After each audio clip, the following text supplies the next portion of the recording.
राधे राधे दोस्तों, कैसे हैं आप सब। दोस्तों कुछ दिनों पहले मैंने आप लोगों के साथ शेयर करी थी रेलवे अमेंडमेंट बिल के ऊपर एक वीडियो, जहां मैंने आपको पूरा वो समझाया था कि इस बिल में क्या है, क्या चेंज होने वाला है।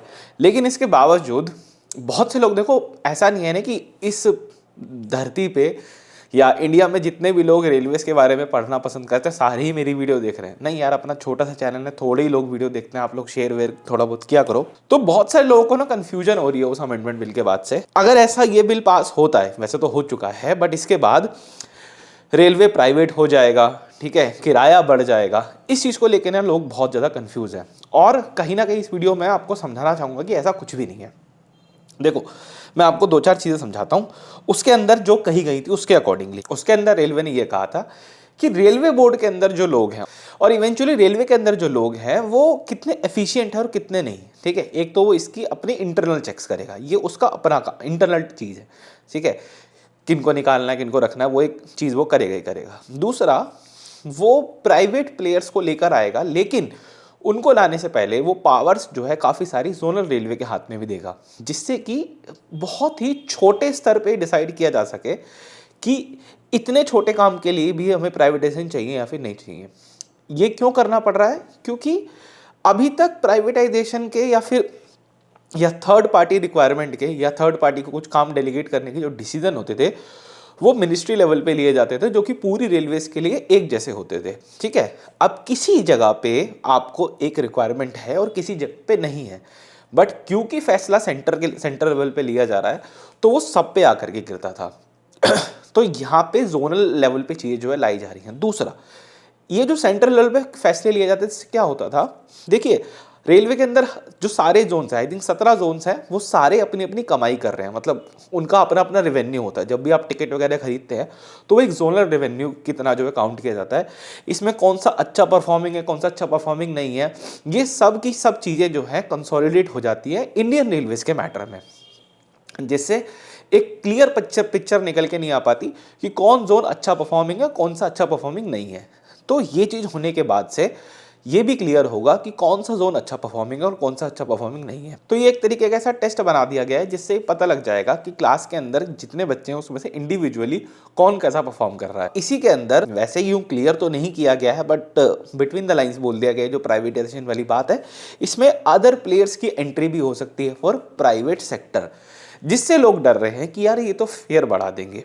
पर यहाँ मैं आपको समझाता हूँ। देखो, उन्होंने एक चीज़ लिखी कि हम एक इंडिपेंडेंट रेगुलेटर को लेकर के आएंगे जो कि फेयर को कंट्रोल करेगा। इसको भी लोग समझ नहीं पा रहे हैं। एक ना टर्म होती है ओम्बड्समैन। ओम्बड्समैन क्या होता है? वो अलग अलग एक होती तो सरकारी संस्था है जो कि किसी भी मार्केट की कंज्यूमर की कंप्लेंट को सुनने के लिए होती है। ठीक है, जैसे कि आपका कंज्यूमर कोर्ट है, वो एक तरीके की ओम्बड्समैन है। अगर आप शेयर मार्केट में जाते हैं, शेयर बाजारी कर रहे हैं, तो वहाँ पे सेबी एक ओम्बड्समैन है।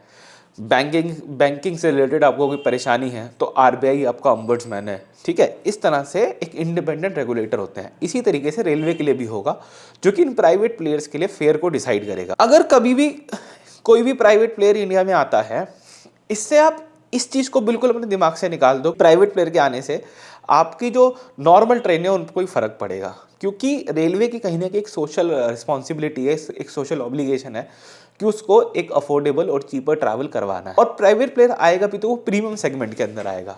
क्यों? क्योंकि भाई वो थोड़ा फेयर चार्ज करेगा। वो फेयर भी एक कंपटीशन तक ही चार्ज कर सकता है। आज के टाइम में हाईवेज इतने अच्छे बन रहे हैं, उस पर चलने वाली बसेस इतनी बढ़िया होती जा रही हैं, फ्लाइट के रेट इतने ज़्यादा कॉम्पिटिटिव हो रहे हैं। रेलवे भी एक मीन्स ऑफ ट्रांसपोर्ट ही है, ठीक है ना, उससे कोई ज़्यादा दिल लगाने वाली बात नहीं है, वो भी एक मीन्स ऑफ ट्रांसपोर्ट है। तो हमको ये भी दिमाग में रखना पड़ेगा कि अगर कल को रिलायंस आकर के जो है ट्रेन चलाता है, तो वो भी जो उस ट्रेन का फेयर है वो फ्लाइट के नियर बाय भी नहीं लेके जा सकता। मतलब there should be a gap of, मतलब एटलीस्ट फ्लाइट के फेयर का वो 70% होना ही चाहिए। इससे ऊपर वो क्रॉस करेगा तो बंदा फ्लाइट में शिफ्ट मारेगा। तो प्राइवेट प्लेयर को इस चीज़ को भी देखना पड़ेगा। हाँ, रही उन लोगों की बात जो ये बोलते हैं कि इन ट्रेनों के आने से हमारी ट्रेनें पिटने लग जाएंगी, हमारी ट्रेनें डिले होने लग जाएंगी। तो there is a market man, ठीक है, जहाँ 1500 रुपये का फ़ोन भी है और 1.5 लाख रुपये का फ़ोन भी है। ठीक है, आप खरीद रहे हो 1500 रुपये वाला phone and you are screaming for कि आईफोन वाले फीचर मेरे फ़ोन में क्यों नहीं है, तो दैट्स नॉट पॉसिबल। अगर आपको ऐसा लगता है तो ठीक है, गो इन दैट ट्रेन, वहाँ आपको काम मिलेगा। देखो मैं थोड़ा सा एरोगेंट साउंड कर सकता हूँ बट दैट्स अ रियलिटी, ठीक है। रेलवे उस पर काम कर रहा है, वो ट्रैक्स को लगातार बढ़ा रहा है, बट वो डिमांड फुलफिल होने में टाइम लगेगा, ठीक है।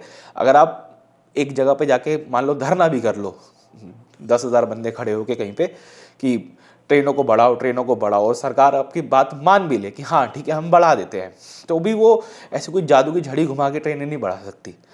अगर आज भी मानती है तो भी 5 साल लगेंगे, समझे। तो मैं उस पॉइंट ऑफ व्यू से कह रहा हूँ। तो आई होप आपको ये क्लियर हो गया होगा मैं क्या बोलना चाह रहा हूँ पूरी बातचीत को लेकर के, कि भैया ऐसा कुछ नहीं होने वाला, ना कोई फेर बढ़ने वाले, और प्राइवेटाइजेशन अगर होगा भी तो उनकी मनमानी को रोकने के लिए ये ओम्बड्समैन आ रहा है।